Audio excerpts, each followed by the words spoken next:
okay? You also want to get the brake caliper, the caliper bracket. I'm sorry, guys, the caliper bracket for the GSX, and that's it. So 2005 Outlander Sport drill slot rotors. I got these off eBay. If you can't afford the drill slot rotors, they're cheap for the fronts. I think I paid like $120. Okay, just the rotor itself. I didn't get it with the pads, just the rotors. Okay. Then I went on Rock Auto. I got GSX calipers, GSX mountain bracket, and ceramic pads for the GSX. And then I went on eBay and I bought GST stainless steel brake line from Stop Tech. So the price, what I paid, I'm not going to give you an exact price because this was done like 6 years ago. I would say for the fronts, I paid less than $450 for everything. That was 2 rotors, brake line comes as a kit, 2 calipers, and the bracket. Now Rock Auto gives you an option. You could buy the caliper by itself, or you could buy with the bracket. Obviously it costs, I think it was like $12 more with the bracket. If you're buying them new, no core. If you're buying them rebuilt, refurbished, then there's a core. So the most expensive part here was obviously the caliper and bracket.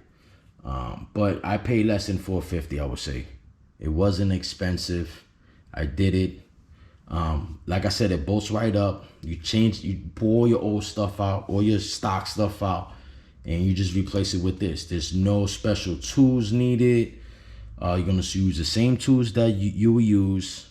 No spacers needed, no hub ring inside in the back like some guys get. You don't need that. Full bolt on, plug and play. Once I did it, I felt the difference immediately. Okay, that was the first step. Now, if you want to get freaky and take it to the next level, I'm gonna show you right now.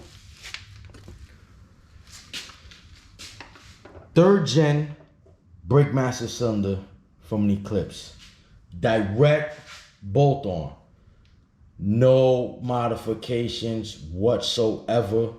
Okay? You are going to get rid of the original brake reservoir that was right here that looks mad whack. Okay, and it takes room. You get rid of that crap. You put the 3rd gen. Okay? Brake master cylinder. Now, I'm gonna let you know which one you're gonna need off a 3rd gen. If your DSM comes with ABS, you gotta make sure that the brake master cylinder that you're getting off a 3rd gen has ABS.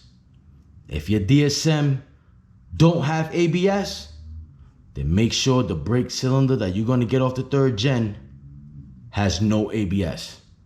Because if you mix it up, if you got ABS and you grab one that have non-ABS, you're not gonna see it, but when the master cylinder bolts on to the brake booster, there's a rod on the master cylinder that's extremely long, and it's not gonna allow you to even bolt it up to the brake booster. It's gonna stop you. There's like no way in hell you're gonna bolt it on. It's gonna stop you. So that right there is like idiot proof. It's gonna let you know, like, dude, you got the wrong one for the car. Okay?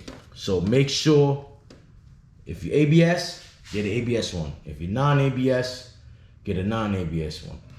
My car is non-ABS. As far as the brake line goes, they're the same. Okay? You just take your brake line off your old one and put it in a new one.